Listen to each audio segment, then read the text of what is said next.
Binoto ako bilang leader ng grupo noong Pebrero ng 2021 at hindi nagtagal pagkatapos niyon, kinausap ako ni Sister Shinyi tungkol sa pag-uugali ni Liu Hua, ang leader ng kanyang pangkat. Napansin ni Shinyi na hindi gumagawa ng anumang tunay na gawain si Liu Hua at na sinusupil at ibinubukod nito ang mga taong may mga pananaw na hindi umaayon sa sarili niyang pananaw. Nang ilantad ng isang brother ang ilang problema ni Liu Hua, sinunggaban niya ang pinakamaliit na pagkakamali sa tungkulin ng brother at ginawa itong malaking issue. Pinupunteriya ang brother at ibinubukod hanggat maaari na naging dahilan para masadlak ito sa pagganegatibo. May isang sister na hindi sumang-ayon kay Liu Hua at tumangging makinig sa kanya sa isang talakayan sa gawain. Nagkimkim ng sama ng loob si Liu Hua sa sister at madalas niya itong batikusin.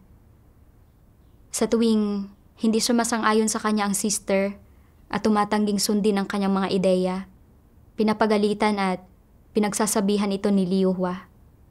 Minsan pa nga ay dinuro niya ito at malupit na sinabing, "Mahina ang kakayahan mo pero napaka-pakaalamero mo pa rin." Walang humpay niyang binatikos ang kapatid na iyon hanggang sa puntong napipigilan ito at natatakot ng gawin ang tungkulin nito kasama si Liu Hua. Inatake at ginantihan din ni Liu Hua ang iba pang mga kapatid na nagtangkang magbigay sa kanya ng mga mungkahi o tumangging sundin ang kanyang mga utos. Inakusahan niya ang ilan sa mga ito na tumatahak sa landas ng isang antikristo at pinarusahan ang iba sa pamamagitan ng sadyang hindi pagtatalaga ng mga tungkulin sa mga ito. Bilang resulta, talagang nagdusa ang mga kapatid na ito at pakiramdam nila ay inapi sila. Ang kanyang walang ingat na pagsupil at pagpaparusa sa mga kapatid na iyon ay lubhang nakaapekto sa pagiging epektibo ng gawain ng iglesia. Galit na galit ako nang mabalitaan ko ang pag-uugali ni Liu Hua. Pagkatapos niyon, nakipag-usap kami sa mga sangkot o nakakaalam sa sitwasyon at napatunayan namin na totoo nga ang lahat ng ito. Si Liu Hua ay may isang masama, malisyosong kalikasan at matinding pagnanais para sa katayuan. Nagkikimkim siya ng sama ng loob at naghihiganti sa sino mang nagbabanta sa kanyang katayuan at reputasyon sa pamamagitan ng hindi pagsunod sa nais niya o hindi pagsang-ayon sa kanya at inaatake, ibinubukod at pinarurusahan niya ang mga ito. Nabasa ko ang ilang mga salita ng Diyos na nagsasabing, "Ang masasamang tao at mga antikristo lamang ang nagtataglay ng gayon kalupit na disposisyon. Kapag naharap ang isang malupit na tao sa anumang uri ng paghihikayat, akusasyon, turo o tulong na may mabuting layunin, ang saloobin nila ay hindi ang magpasalamat o tanggapin ito ng mapagpakumbaba, kundi ang magalit ng husto dahil sa kahihiyan at makaramdam ng matinding pagkamapanlaban, pagkamuhi, at maghiganti pa nga. Siyempre, kapag gumaganti sila sa iba dahil sa pagkamuhi, hindi ito dahil may pagkamuhi sila o dating sama ng loob sa taong iyon, kundi dahil inilantad ng taong iyon ang mga pagkakamali nila. Ipinapakita nito na ang simpleng paglalantad sa isang antikristo, kahit sino pa ang gumawa nito at kahit ano pa ang ugnayan nila sa antikristo, ay pwedeng makapukaw sa pagkamuhi nila at mag-udyok ng paghihiganti nila. Kahit sino pa ito, nauunawaan man ng taong ito ang katotohanan, o isa man itong leader o manggagawa, o isang ordinaryong miyembro ng hinirang na mga tao ng Diyos, hanggat may naglalantad at nagpupungo sa antikristo, ituturing niya ang taong iyon bilang kaaway. Hayagan pang ang sasabihin ng antikristo na, "Pahihirapan ko ang sino mang magpupungo sa akin." Ang sino mang nagpupungo sa akin, naglalantad sa mga kahiyahiyang sekreto ko, nagpapatalsik sa akin sa sambahayan ng Diyos, o aagaw sa aking parte ng mga pagpapala, hinding-hindi ko siya tatantanan. Ano man ang mga pagkakamali o masamang bagay na nagawa nila, hindi papayag ang mga taong iyon na may malulupit na disposisyon na may maglantad o magpungo sa kanila. Kapag may naglantad at sumalungat sa kanila, labis silang magagalit, gaganti, at hindi nila kailanman titigilan ang issue. Wala silang pasensya at pagtitimpi sa ibang tao at wala silang pagpaparaya sa mga ito. Ano ang prinsipyo kung saan nakabatay ang kanilang sariling asal? Gugustuhin ko pang magkanulo kaysa ipagkanulo. Sa madaling salita, hindi nila kayang tiisin na masalungat ng kahit sino. Hindi ba't ito ang lohika ng masasamang tao? Ito mismo ang lohika ng masasamang tao. Walang sino man ang pwedeng sumalungat sa kanila. Para sa kanila, hindi katanggap-tanggap na galitin sila ng sino man kahit kaunti at kinamumuhian nila ang sino mang gumawa nito. Patuloy nilang tutugisin ang taong iyon at hindi titigilan ang isyu. Ganito ang masasamang tao. Sa pamamagitan ng mga salita ng Diyos, nakita ko na may partikular na malisyosong kalikasan ang masasamang tao at kinamumuhian nila ang katotohanan at ang mga naghahangad nito. Nagkikimkim sila ng sama ng loob sa sino mang sumasalungat sa kanila at naghahanap ng mga pagkakataon para atakihin at gantihan ito. Ibinubukod at pinarurusahan ng taong iyon hanggang sa maging negatibo at mapabagsak ito. Batay sa palagi ang pag-uugali ni Liu Hua, malinaw na inaatake at ibinubukod niya ang sino mang hindi sumasang-ayon sa kanya o nagbabanta sa kanyang mga interes. Binabaluktot din niya ang mga katunayan para husgahan at kundinahin ang mga tao ng walang humpay hanggang sa tuluyan silang masadlak sa pagiging negatibo. Nakita ko na si Liu Hua ay may malisyosong pagkatao at na, sa diwa, isa siyang masamang tao na namumuhi sa katotohanan at hindi tumatanggap nito. Kailangan siyang patalsikin mula sa iglesia. Alam ko na hindi ako pwedeng walang gawin at manood lang habang ang isang masamang tao na tulad ni Liu Hua ay nagdudulot ng kaguluhan sa iglesia at kinailangan kong iulat ito.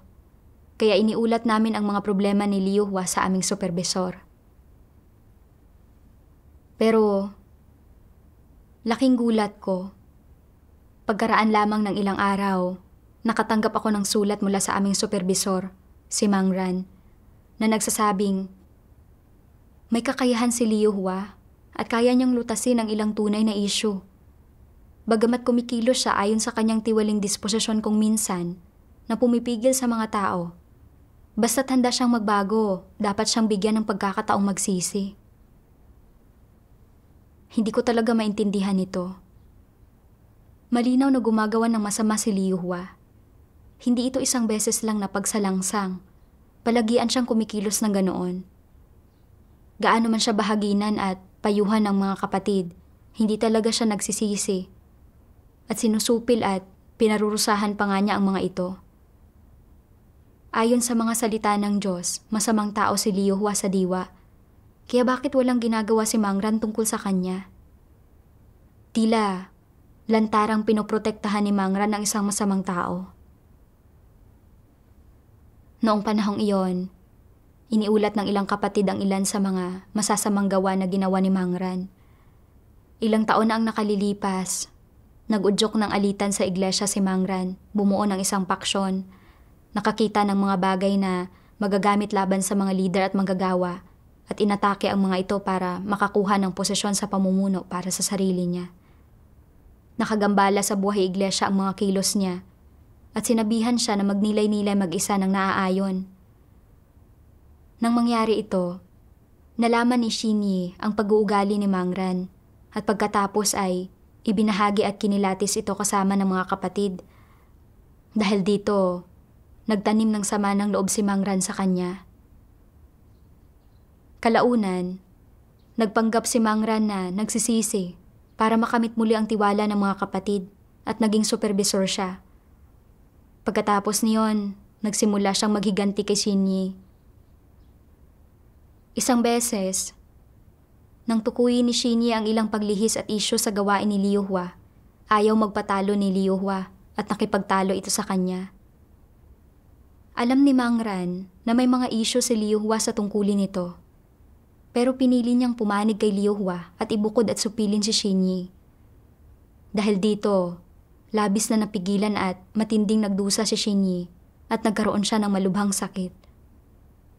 Pagkatapos, hindi lang nabigong magnilay si Mang Ran sa kanyang sarili, sinamantala pa niya ang pagkakataon para kutsain si Shinyi at hindi makatwirang binansagan ito bilang isang antikristo sa pamamagitan ng maling paggamit ng mga salita ng Diyos. Marahas niyang sinaway si Shinyi sa pagtahak sa landas ng isang antikristo at iniligaw niya ang iba pang mga kapatid para husgahan din si Shinyi. Batay sa mga pagkilos na ito, malinaw na may malupit na disposisyon si Mang Ran. Pagkaraan ng ilang araw, sumali sa amin si Mang Ran sa isang pagtitipon at ipinagtanggol si Liu Hua, sinasabing, "Hindi mo maaaring sabihin na problema lang ito ni Liu Hua. May kasalanan din ng ibang tao. Dapat natin siyang bigyan ng pagkakataong magsisi. Mukha namang maayos ang ikinikilos niya sa mga araw na ito at napaka-aktibo niya sa kanyang tungkulin." Nang subukan kong magbahagi kay Mang Ran tungkol sa mga prinsipyo ng pagkilatis sa masasamang tao, tila hindi siya nakinig sa akin kahit kaunti. Dahil dito, lalo kaming nakumbinsi na sinasadyang protektahan ni Mang Ran si Liu Hua. Supervisor si Mang Ran at malinaw niyang nakikita na isang masamang tao si Liu Hua, pero wala siyang ginagawa tungkol dito at sa halip ay kumilos siya bilang tagapagtanggol ni Liu Hua. Higit pa rito, si Mang Ran mismo ay may partikular na malisyosong kalikasan. Hindi niya tinanggap ang katotohanan. Patuloy niyang ginagambala at ginugulo ang gawain ng iglesia at sinusupil at pinarurusahan niya ang mga kapatid. Ayon sa mga prinsipyo, malamang na isa rin siyang masamang tao. Sa ganitong kasalukuyang sitwasyon, alam ko na dapat kong iulat ito sa leader at ilantad ang mga kilos ni na Mang Ran at Liu Hua para protektahan ang mga interes ng iglesia. Pero, naisip ko na supervisor si Mang Ran. Maaari niya akong supilin tulad ng ginawa niya sa iba kapag sinalungat ko siya sa pamamagitan ng pag-uulat ng kanyang mga problema. Maaari akong matanggal bago pa man malutas ang mga isyong ito. Kung makahahanap ng dahilan si Mang Ran para pigilan ako sa paggawa ng tungkulin ko, paano ko ipagpapatuloy na hangarin ang katotohanan at kamti ng kaligtasan? Nang mapagtanto ko ito, napabuntong hininga ako at naisip na, bueno, gaya ng kasabihan, ang ibong nag-uunat ng kanyang leeg ang unang nababaril. Dapat hayaan ko na lang ito. Mas kakaunti ang gulo, mas mainam. Ang pagprotekta sa sarili ko ang mahalaga. Nagsimula akong makaramdam ng pag-urong at pagkompromiso at wala akong lakas ng loob na isagawa ang katotohanan. Pero nang maisip ko ang mga kapatid na sinusupil ni Liu Hua at Mang Ran at kung paanong namumuhay sila sa walang tigil na pagdurusa, nakonsensya ako. Nag-alinlangan ako, hindi makapagpasya. Kung hindi ko iuulat ang bagay na ito, hindi ko mapoprotektahan ang mga interes ng iglesia. Pero kung iuulat ko nga ito, maaaring matanggal ako sa tungkulin ko at pagkatapos ay hindi ako magkakaroon ng magagandang kinabukasan o isang magandang hantungan. Noong panahong iyon, napagtanto ko na may mali sa kalagayan ko. Hindi ba ako kumikilos na parang duwag? Wala akong pagpapahalaga sa katarungan at hindi ako nagpapakita ng pagsasaalang-alang sa mga layunin ng Diyos. Hindi ako pwedeng maging mahina ang loob at walang konsensya. Kailangan kong manindigan para protektahan ang mga interes ng iglesia. Pero nang talagang dumating ang oras para iulat sina Liu Hua at Mang Ran, nag-alinlangan at nangamba ako. Kaya lumapit ako sa Diyos at nagdasal. Hinihiling sa Kanya na gabayan ako at bigyan ako ng pananalig at lakas ng loob. Pagkatapos niyon, naalala ko ang isang sipi ng mga salita ng Diyos. Lahat kayo ay nagsasabi na isinasaalang-alang ninyo ang pasanin ng Diyos at ipagtatanggol ang patotoo ng iglesia. Ngunit sino ba sa inyo ang talagang nagsaalang-alang sa pasanin ng Diyos? Itanong sa iyong sarili, ikaw ba ay isang tao na nagpakita ng pagsasaalang-alang para sa pasanin niya? Magagawa mo bang maging matuwid para sa Kanya? Makakapanindigan ka ba at makakapagsalita para sa akin? May sasagawa mo ba ng matatag ang katotohanan? Ikaw ba ay may sapat na lakas ng loob na labanan ang lahat ng gawa ni Satanas? Makakaya mo bang isantabi ang iyong mga damdamin at ilantad si Satanas para sa kapakanan ng aking katotohanan? Mapahihintulutan mo ba ang aking mga layunin na matugunan sa iyo? Naihandog mo na ba ang iyong puso sa pinakamahahalagang sandali?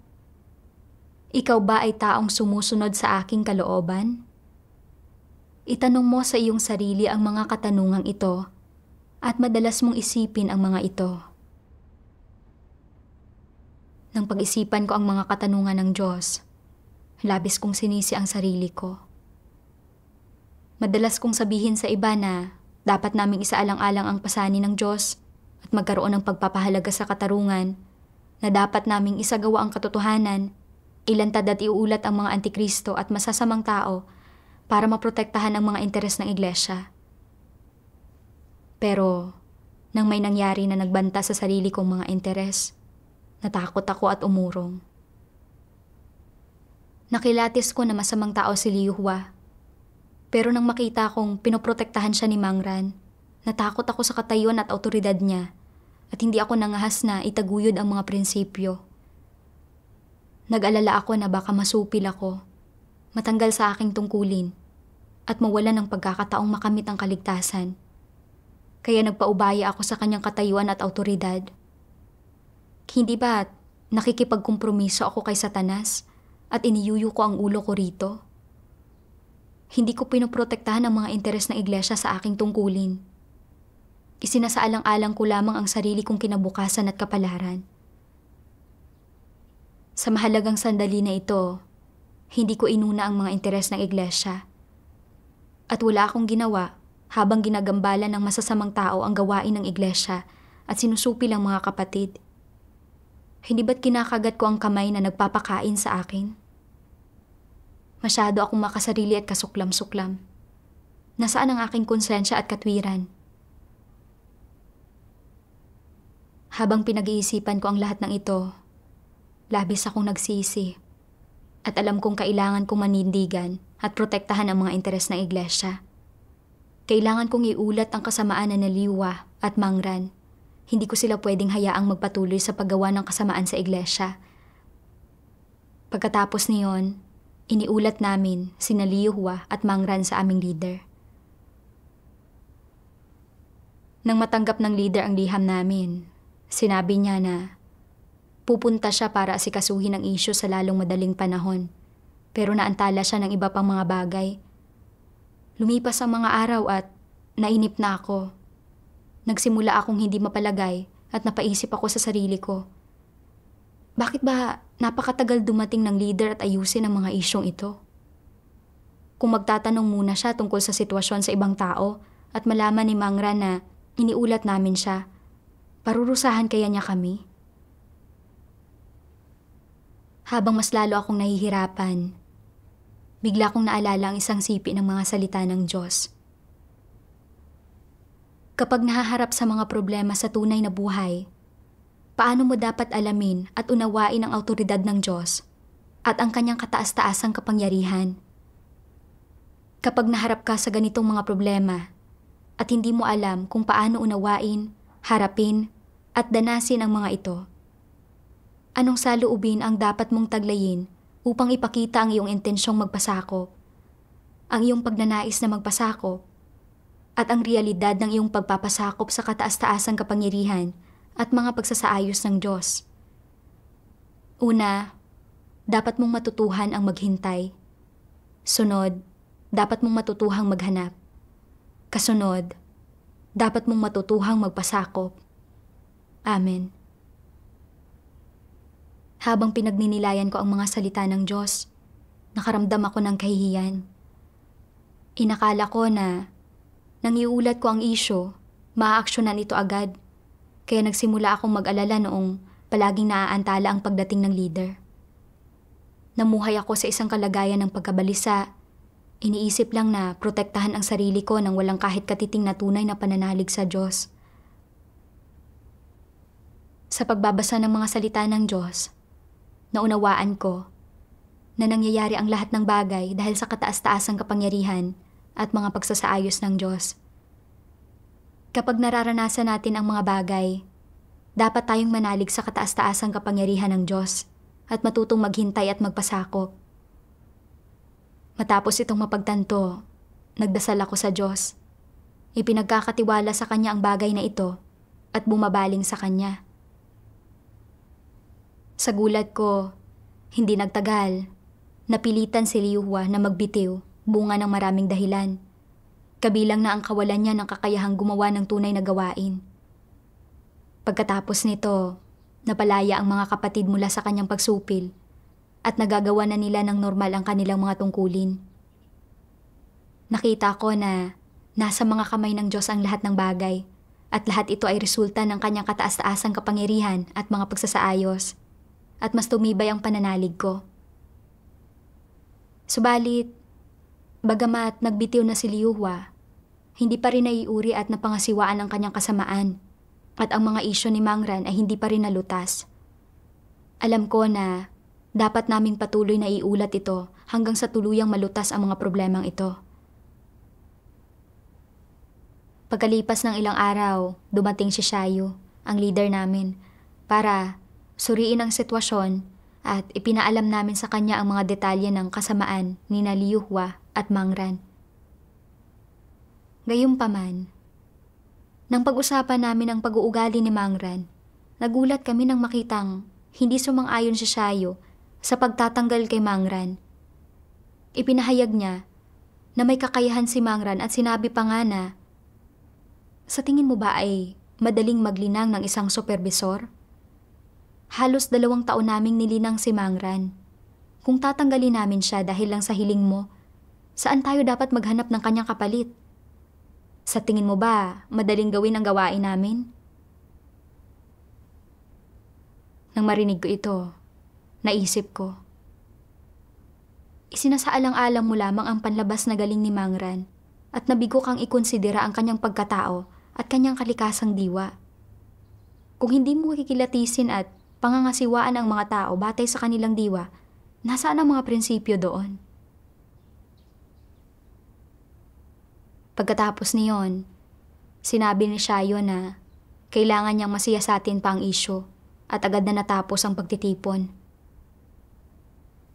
Kalaunan, 2 beses pa kaming nagbahagi kay Mangran, pero bukod sa ayaw niya itong tanggapin, pinungusan pa niya kami. Nakita ko na patuloy na tumatanggi si Mangran na tumanggap ng pagpupungos at tinututulan at kinamumuhian niya ang katotohanan. Ipinapakita niya na isa siyang masamang tao. Gayunpaman, nang iulat namin ang sitwasyon sa aming leader, muli kaming nabigla ng husto sa tugon nito. Sumulat sa amin si Shayu na nagsasabing talagang ang nakagawa ng ilang masasamang gawa si Liyuhua, pero nagpapakita ito ng kahandaang magsisi. Sinabi ni Shayu na sa tingin niya ay hindi masamang tao sa diwa si Liyuhua, kundi mayroon lang itong napakatiwaling disposisyon. Sinabi niya sa amin na dapat bigyan ng isa pang pagkakataon si Liyuhua para magsisi. Nakasaad din sa liham na bagamat nagpapakita si Mangran ng ilang pag-uugali ng isang masamang tao, ito ay mga pagbubunyag lang ng tiwaling disposisyon nito. Sa dulo ng liham, hinimok kami ni Shayu na pagnilayan at kilalanin ang aming sarili, tratuhin ng patas ang mga tao at gumawa ng higit pa para matulungan ng iba. Matapos kong basahin ang sulat, natigilan ako at napigilan at nanlumo. Kung hindi papayag si Shayo na gumawa ng aksyon kina Liyua at Mangran, magiging malaya silang ipagpatuloy ang paniniil sa iglesia. Parurusahan at susupilin ang mga kapatid at gagambalain ang gawain ng iglesia. Hindi ba't kinukonsinti ni Shayo ang kasamaan ng masasamang tao? Inakala ko na dahil leader si Shayo, tutulungan niya kaming pakitunguhan ng masasamang taong ito at protektahan ang mga kapatid. Hindi ko akalain na sa ganitong paraan niya haharapin ang isyu. Masyadong nakadidismaya na makita na walang ginagawa tungkol kina Liyua at Mangran. At hindi ko alam kung ano ang susunod na gagawin. Mahirap ang sitwasyong kinalalagyan ko. Ayaw ko nang masangkot sa bagay na ito, pero hindi rin ako mapalagay at pakiramdam ko ay dapat akong magpumilit sa pag-uulat nito sa mas matataas na antas. Pero lalong nagiging mas komplikado ang mga bagay-bagay. Hindi ko kayang salungatin ang isang supervisor, lalo na ang isang leader. Kung patuloy kong iulat ang mga isyong ito, haharapin ko ba ang mga kahihinatnan sa huli? Ang pagpapahirap nila sa akin ay magiging pinakamaliit sa mga alalahanin ko. Maaari pang ang tanggalin nila ako sa aking tungkulin, supilin, at patalsikin ako. Paano ko makakamit ang kaligtasan kung gayon? Habang mas pinag-iisipan ko ito, mas lalo akong nag-aalala, natatakot, nasisiil, at nahihirapan. Napagtanto ko na mali ang kalagayan ko at dali-dali akong nagdasal sa Diyos. Hinihiling sa Kanya na patnubayan ako para maisagawa ang katotohanan. Isang araw, nakita ko ang isang sipi ng mga salita ng Diyos na nagsasabing, ano ang saloobing dapat taglayin ng mga tao pagdating sa kung paano tratuhin ang isang leader o manggagawa? Kung tama at alinsunod sa katotohanan ang ginagawa ng isang leader o manggagawa, maaari mo siyang sundin. Kung mali at hindi alinsunod sa katotohanan ang ginagawa niya, hindi mo siya dapat sundin at maaari mo siyang ilantad, salungatin, at maaari kang maghayag ng ibang opinyon. Kung hindi siya nakakagawa ng aktwal na gawain o gumagawa siya ng masasamang gawa na nagsasanhi ng kaguluhan sa gawain ng iglesia at nabunyag na isang huwad na lider, isang huwad na manggagawa o isang antikristo, maaari mo siyang kilatisin, ilantad at iulat. Gayunman, hindi nauunawaan ng ilang taong hinirang ng Diyos ang katotohanan at lalo ng napakaduwag. Natatakot silang masupil at mapahirapan ng mga huwad na lider at antikristo, kaya hindi sila nangangahas na itaguyod ang mga prinsipyo. Sinasabi nila, kung patatalsikin ako ng leader, tapos na ako. Kung hihikayatin niyang ilantad o talikuran ako ng lahat, hindi ko na magagawang manampalataya sa Diyos. Kung patatalsikin ako sa iglesia, hindi ako gugustuhin at hindi ako ililigtas ng Diyos. At hindi ba't mawawala ng saysay ang aking pananalig? Hindi ba katawa-tawa ang gayong pag-iisip? May tunay bang pananalig sa Diyos ang gayong mga tao? Kakatawanin ba ng isang huwad na lider o antikristo ang Diyos kapag pinatalsik ka niya? Kapag pinahirapan at pinatalsik ka ng isang huwad na lider o antikristo, kagagawan ito ni Satanas at wala itong kinalaman sa Diyos. Kapag inaalis o pinatatalsik ang mga tao mula sa iglesia, nakaayon lamang ito sa mga layunin ng Diyos kapag magkasamang nagdesisyon ang iglesia at ang lahat ng taong hinirang ng Diyos, at kapag ang pag-aalis o pagpapatalsik ay lubos na nakaayon sa mga pagsasaayos ng gawain ng sambahayan ng Diyos at sa mga katotohanang prinsipyo ng mga salita ng Diyos. Paanong ang mapatalsik ng isang huwad na lider o antikristo ay mangangahulugan na hindi ka maliligtas? Pang-uusig ito ni Satanas at ng antikristo at hindi nangangahulugan na hindi ka maililigtas ng Diyos. Maliligtas ka man o hindi ay depende na sa Diyos.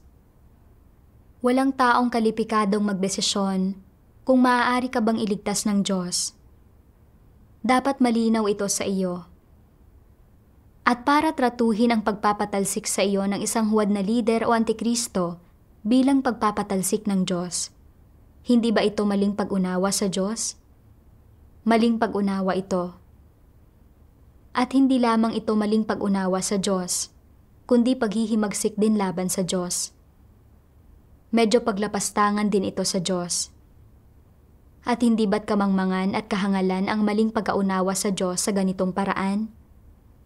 Kapag pinatalsik ka ng isang huwad na lider o antikristo, bakit hindi mo hanapin ang katotohanan? Bakit hindi ka maghanap ng isang taong nakauunawa sa katotohanan upang magkamit ka ng kaunting pagkakilala? At bakit hindi mo ito ipinaalam sa mga nakatataas? Pinatutunayan nito na hindi ka naniniwalang naghahari ang katotohanan sa sambahayan ng Diyos. Ipinapakita nito na wala kang tunay na pananalig sa Diyos, na hindi ka isang taong tunay na nananampalataya sa Diyos. Kung nagtitiwala ka sa pagkamakapangyarihan sa lahat ng Diyos, bakit ka natatakot sa pagganti ng isang huwad na lider o antikristo? Mapagpapasyahan ba niya ang iyong kapalaran? Kung may kakayahan kang makakilala at natukoy mong salungat ang kanilang mga ikinikilos sa katotohanan, bakit hindi ka makipagbahaginan sa mga taong hinirang ng Diyos na nakauunawa sa katotohanan? May bibig ka naman, kaya bakit hindi ka naglalakas loob na magsalita? Bakit takot na takot ka sa isang huwad na lider o antikristo? Pinatutunayan nitong duwag ka, walang silbi, isang kampo ni Satanas. Kung nananampalataya ka sa Diyos, pero sa halip na magpasakop sa Diyos ay bumibigay ka at sumisilong sa mga kaaway ng Diyos, sa mga antikristo, at ang kinalabasan ay minamanipula at inaabuso ka ng mga antikristong ito, ikaw ang may gawa nito sa iyong sarili. Hindi ba't karapat-dapat ito sa iyo? Kung itinuturing mo ang antikristo bilang iyong master, bilang iyong leader, bilang taong masasandalan, kung gayon ay naghahanap ka ng kanlungan kay Satanas, sumusunod ka kay Satanas, na nangangahulugang ikaw ay napariwara at naligaw ng landas at humantong sa puntong hindi ka na makakabalik sa dati. Ano ang saloobing dapat mong taglayin hinggil sa mga antikristo? Dapat mo silang ilantad at kalabanin. Kung iisa o dadalawa lang kayo at masyado kang mahina para harapin ng mag-isa ang mga antikristo, dapat kang makipagsanib puwersa sa ilang taong nauunawaan ang katotohanan upang isumbong at ilantad ang mga antikristong ito at magpatuloy hanggang sa mapaalis sila. Inilantad ng mga salita ng Diyos ang aking mga maling pananaw. Pagdating sa pag-uulat sa masasamang taong ito, nabigo akong itaguyod ang mga prinsipyo, isagawa ang katotohanan at protektahan ang mga interes ng iglesia ng paulit-ulit dahil natatakot ako na susupilin ako ng mga lider at magagawa, pahihirapan ako o kukundinahin pa nga at patatalsikin at sa gayon ay ipagkakait sa akin ang pagkakataong matamo ang kaligtasan. Dahil dito, nagbulag-bulagan na lang ako sa kanilang mga kilos at hindi ako naglakas loob na itaguyod ang mga prinsipyo at patuloy na iulat at ilantad sila. Madalas kong talakayin kung paanong naghahari ang katotohanan at si Kristo sa sambahayan ng Diyos. Pero nang maharap sa isang totoong sitwasyon, wala akong tunay na kaalaman at pananalig sa Diyos at hindi ako naniwala na ang Diyos ang naghahari sa lahat ng bagay at namamahala sa ating mga kapalaran. Tiningnan ko ang katayuan at kapangyarihan ng masasamang taong iyon bilang napakahalaga at kinatakutan ko sila. Sa katunayan, gaano man kalaki ang katayuan at autoridad na natatamo ng mga huwad na lider, mga antikristo at masasamang tao, hindi pa rin nila makokontrol ang ating mga tadhana o mapagpapasyahan kung makakamit ba natin ang kaligtasan. Gaano man sila kalupit, hindi nila malalampasan ang autoridad ng Diyos. Kahit nasupilin ako ng masasamang tao at hindi ko magawa pansamantala ang aking tungkulin, hindi iyon nangangahulugan na mawawalan ako ng pagkakataong maligtas. Sinisiyasat ng Diyos ang lahat ng bagay. Kaya, hanggat hinahangad at isinasagawa ko ang katotohanan, sa huli ay makakamit ko pa rin ang kaligtasan ng Diyos. Higit pa rito, hindi magkakaroon ng matatag na posisyon sa iglesia ang masasamang taong ito at lahat sila ay malalantad at matitiwalag sa huli.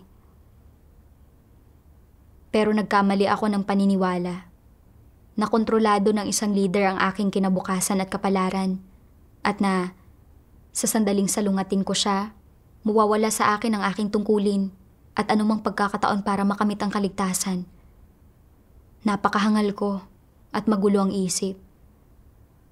Sa anong paraan ako nagkaroon ng tunay na pananalig sa Diyos?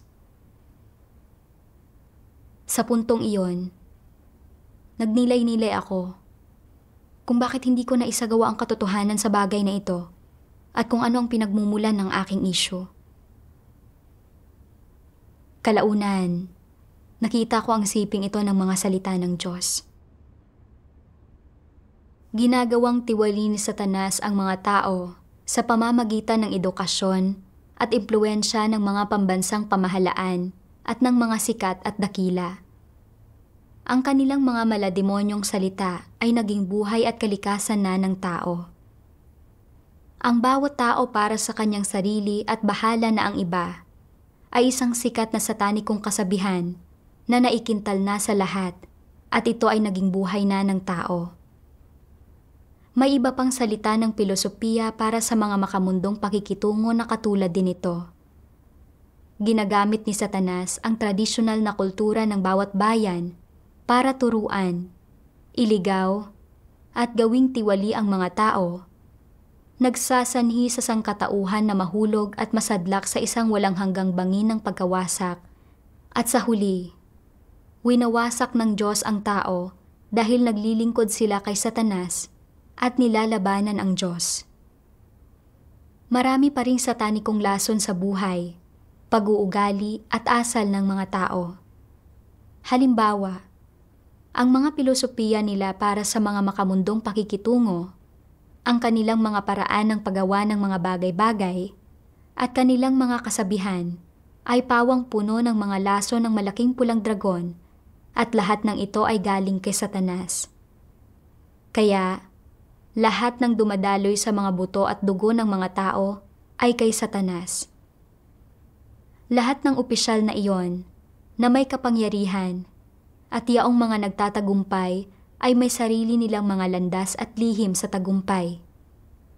Hindi ba lubos na kumakatawan ang mga lihim na iyon sa kanilang likas na pagkatao?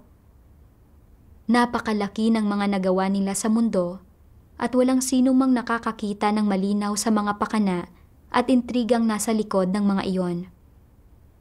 Nagpapakita ito na lubhang mapanira at makamandag ang kanilang likas na pagkatao. Labis nang nagawang tiwali ni Satanas ang sangkatauhan. Ang kamandag ni Satanas ay dumadaloy sa dugo ng bawat tao at masasabi na ang kalikasan ng tao ay tiwali, buktot, lumalaban at salungat sa Diyos, puno ng at lubos na nakalubog sa mga pilosopiya at laso ni Satanas. Ito ay naging ganap na kalikasang diwa ni Satanas. Ito ang dahilan kaya nilalabanan at sinasalungat ng mga tao ang Diyos. Madaling makikilala ng tao ang kanyang sarili kung masusuri ang kanyang kalikasan sa ganitong paraan. Sa pamamagitan ng paglalantad ng mga salita ng Diyos, natuklasan ko ang ugat ng aking kawalan ng kakayahan na isagawa ang katotohanan. Labis akong ginawang tiwali ni Satanas. Mula sa murang edad, nakapag-aral ako sa paaralan at nakondisyon ng lipunan na nagkintal sa akin ng maraming laso ni Satanas tulad ng ang bawat tao para sa kanyang sarili, bahala na ang iba. Mas kakaunti ang gulo, mas mainam. Hayaan lang ang mga bagay-bagay kung hindi naman personal na nakakaapekto ang mga ito sa iyo. At ang matitinong tao ay mahusay sa pag-iingat sa sarili, tanging hangad nila ay hindi magkamali. dahil namumuhay ako ayon sa mga satanikong lasong ito. Lagi kong pinoprotektahan ang sarili kong mga interes at isinasaalang-alang muna ang aking kinabukasan at tadhana kapag may nangyayari sa akin sa halip na isipin ang mga interes ng iglesia. Nakilala ko na masasamang tao sina Liyuwa at Mangran, na hinadlangan at pininsala nila ang gawain ng iglesia at na nagdusa ng husto ang mga kapatid dahil sa kanilang panunupil. Pero pinili kong iwasan at baliwalain ang sitwasyon para protektahan ang sarili kong mga interes. Hindi ko pinoprotektahan ang gawain ng iglesia. Layunin ng Diyos na ang lahat ng Antikristo, masasamang tao, at mga hindi mananampalataya ay maalis sa iglesia para makapamuhay ng normal na buhay iglesia ang mga kapatid.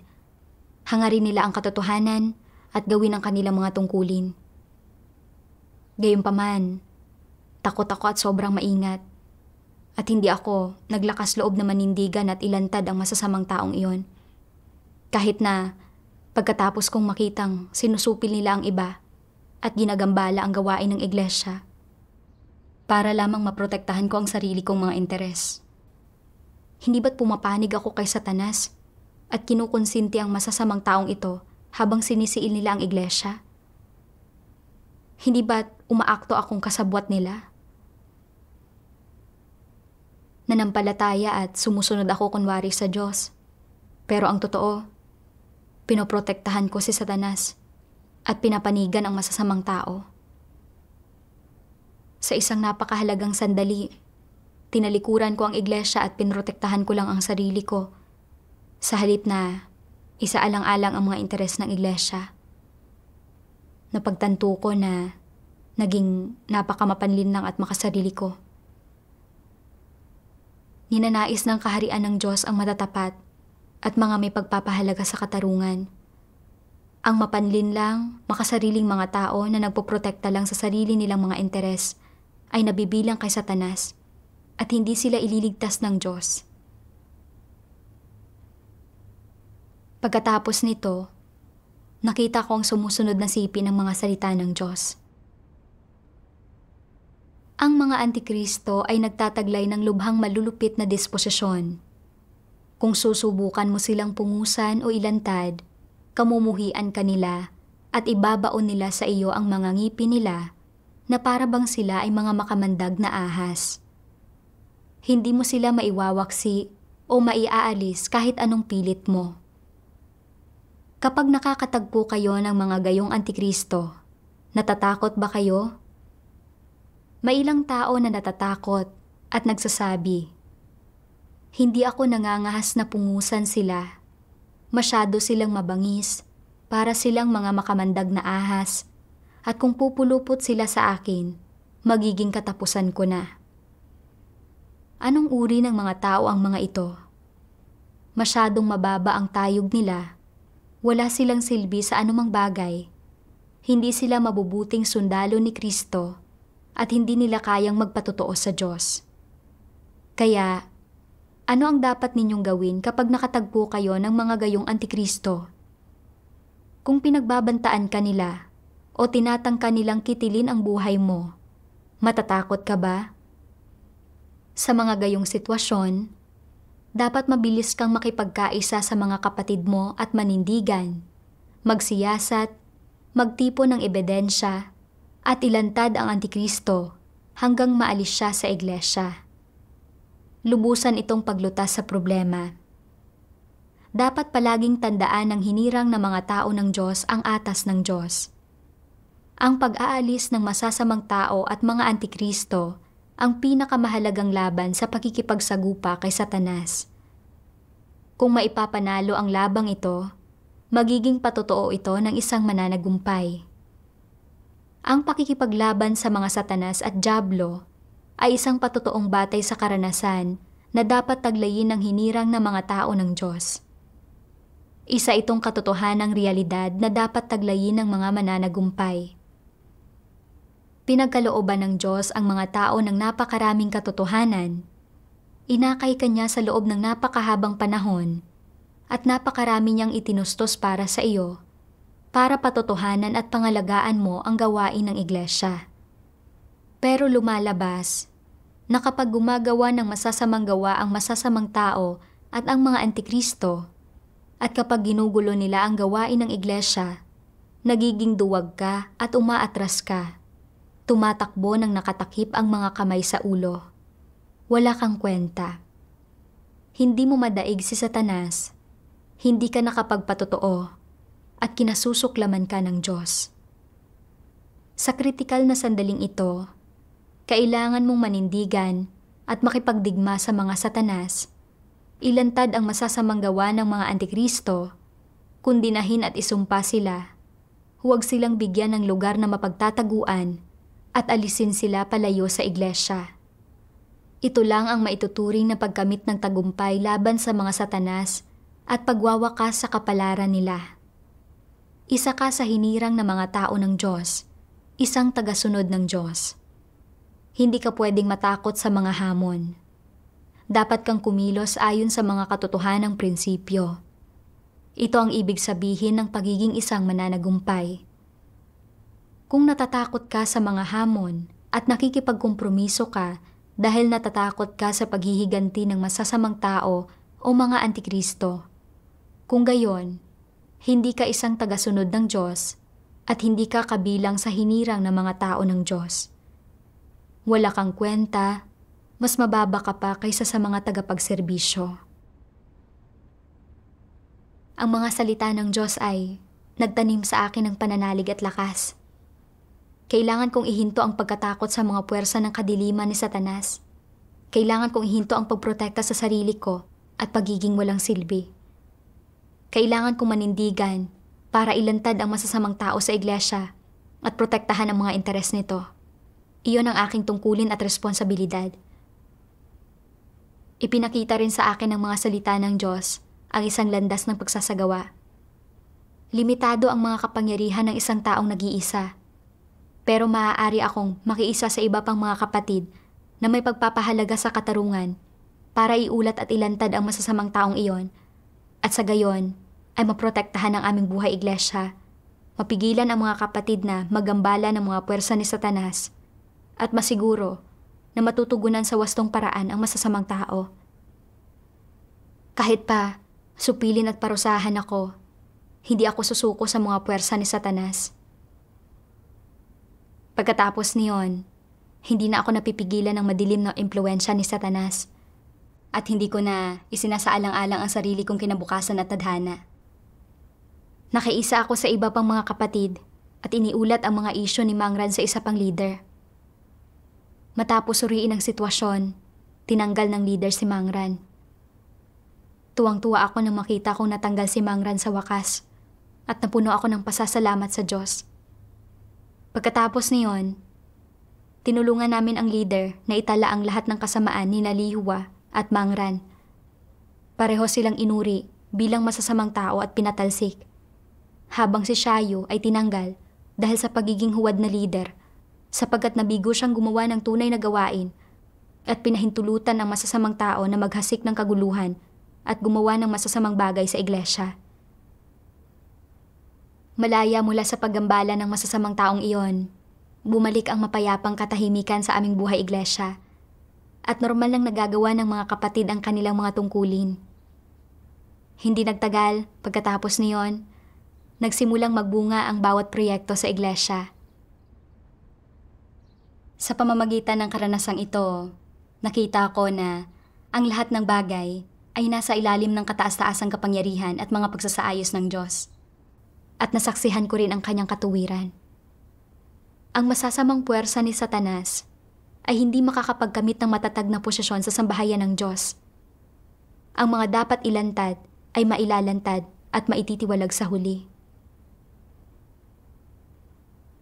Sa pagbabalik tanaw sa kung paano kami hinadlangan ni Mangran ng iulat at ilantad namin si Lihua at kung paano tinangka ni Shayo na harangan kami sa pag-uulat kay Mangran, hindi ko naunawaan noong panahong iyon kung bakit pinahihintulutan ng Diyos na mangyari iyon. Pero ngayon ay nakikita ko na sa pamamagitan ni Lihua, inilantad ng Diyos ang isang masamang tao at isang huwad na lider na nakatago ng mas malalim ng paisa-isa. Sa pamamagitan nito, nagkaroon ako ng pagkilatis at natuto ng mahalagang aral. Tunay na matalino ang Diyos. Bagamat puno ng pasikot-sikot ang proseso ng pag-uulat sa kanila, ginabayan ako ng mga salita ng Diyos sa bawat hakbang at itinanim sa akin ang kaalaman tungkol sa karunungan at pagkamakapangyarihan sa lahat ng Diyos. Nakita ko na tunay na naghahari ang katotohanan at ang katuwiran sa sambahayan ng Diyos. Binigyan ako nito ng mas malalim na pananalig sa Diyos at tinulungan akong maunawaan ang makasarili at mapanlinlang na kalikasan ko. Hindi ko sana natutunan ang alinman sa mga ito sa isang komportableng kapaligiran. Salamat sa Diyos.